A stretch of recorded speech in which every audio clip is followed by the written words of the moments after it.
Ola, son Ramón Veiga, trouxen para ler algún poema do meu libro Violeta Pagaplí e outras historias de xente pouco corrente.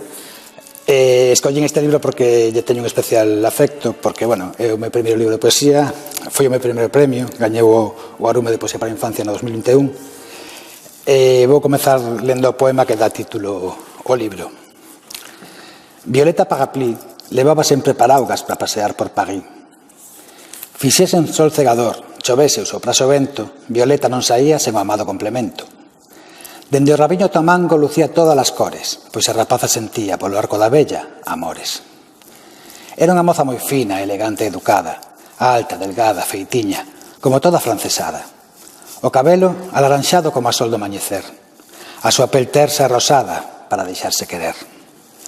Con estampado de flores refulxía o seu vestido, os zapatos eran verdes e de pel de crocodilo. Chaqueta e boina vermellas, amarelo e lila ao bolso. O único que tiña oscuro era a meniña do ollo. Por onde iba, miraban a Mademoiselle Violeta.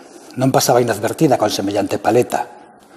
Tomaba cafés nas rúas que en París son bulevares para presumir de xoias, pulseiras, brincos, colares. Como último accesorio, a caniche Bernardete, que acompañaba ao teatro e a xantar en bufetes.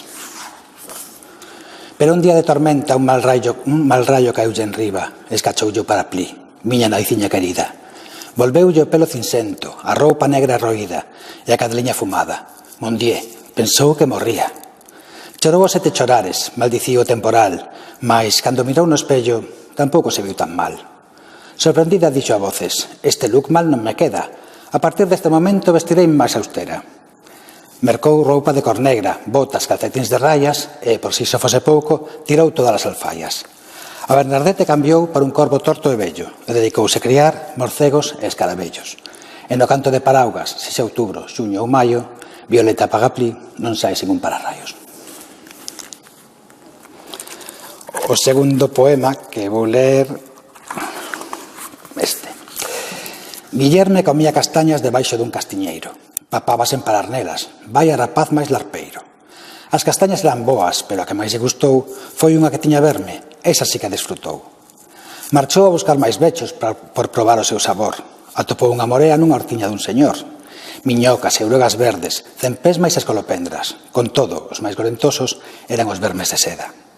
Encheuse ben de bechocos, comeu 2 tarros ben cheos. Tragábaos sen masticar agarrándoos con 2 dedos. Cando o pai se decatou, botou lume pola boca. Mira que esporco, rapaz! E foi coller unha pota. Fíxolle un caldiño morno, sen saber que ia agochado nunha folla do repolo, unha lesma esmagallada. Que rico que está este caldo, bótame outra collerada, que me limpe ben a tripa, que a teño avermellada. Guillerme papou 3 cuncas baixo a luz dunha candea. Soubolle tanto a limacha que atracuncou na cea. Bueno, e por último, vou ler o de Andrea, que di así. Andrea quería ser serea. Soñaba con algún día cambiar polo mar a area. Son infeliz con 2 pernas, que desgraciada nacín. Se non se me ocorre algo, non sei que vai ser de min. Logo de moito pensar, a cabeciña non para, foi ao mercado correndo e chamou pola encargada. Non terá un peixe ben grande que me poidan ofrecer. Teño unha pixota fresca, córtolla para cocer.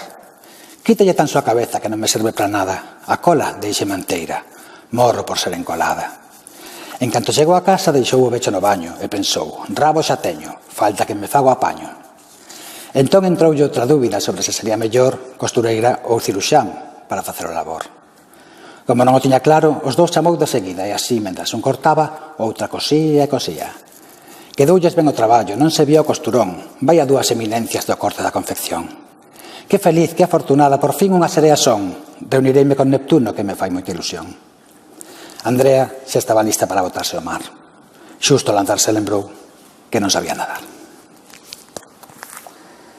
Ben, agora, cambio de rexistro. Eu son basicamente escritor de literatura infantil, pero no ano 2022 tive o atrevemento de publicar un libro de relatos para adultos que se chama Zoom, no que escribo relatos a partir de fotografías que me mandaron amigos e amigas fotógrafos. E vou ler un curtiño que se titula Aboas. Ao pouco tempo de traer a mamá a vivir connosco, os seus ollos recuperaron o brillo habitual. As pernas, a mobilidade, e a cabeza volveulle funcionar. Era evidente que o que lle facía falta era compañía, unha neta que lle dese guerra e un camelo, eu, que lle organizase a medicación. Quitando as obras que houve que facer na casa para que mamá puidese gozar dun cuarto propio, o feito de tela con nós non cambiou a nosa vida de forma sustancial. Por sorte, era bastante tranquila, pouco rosmona e conformábase con que a levásemos unha vez por semana ao salón de peiteado e máis a súa sesión de reflexoloxía podal.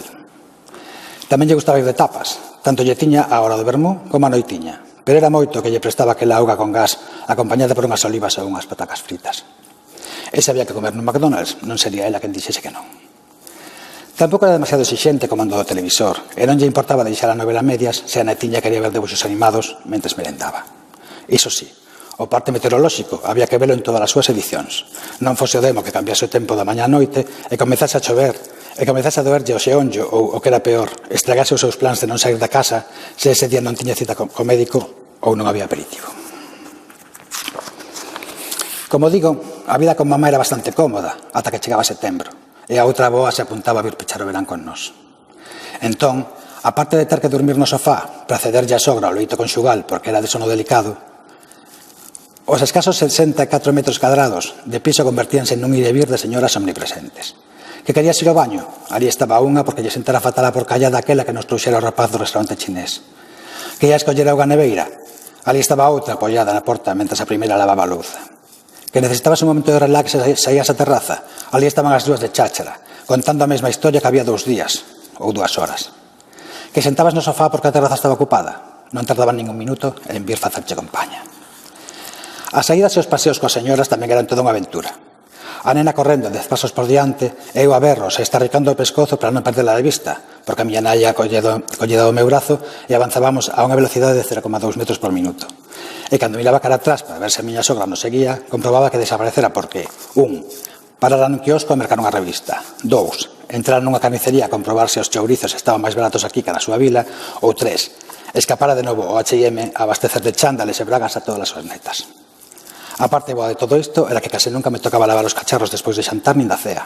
Comíamos biscoitos e tortas case todos os días e ás veces escoitaba cousas tan graciosas como: hoxe comeza La Voz Kids. Como? La Voz Kids. Como? La Voz Kids. Ou veño do mercado e había uns congros que eran unha preciosidade. Mamá non vai volver, xa non pode. A outra boa xa non quere, porque agora abriron un H&M máis cerca da súa casa.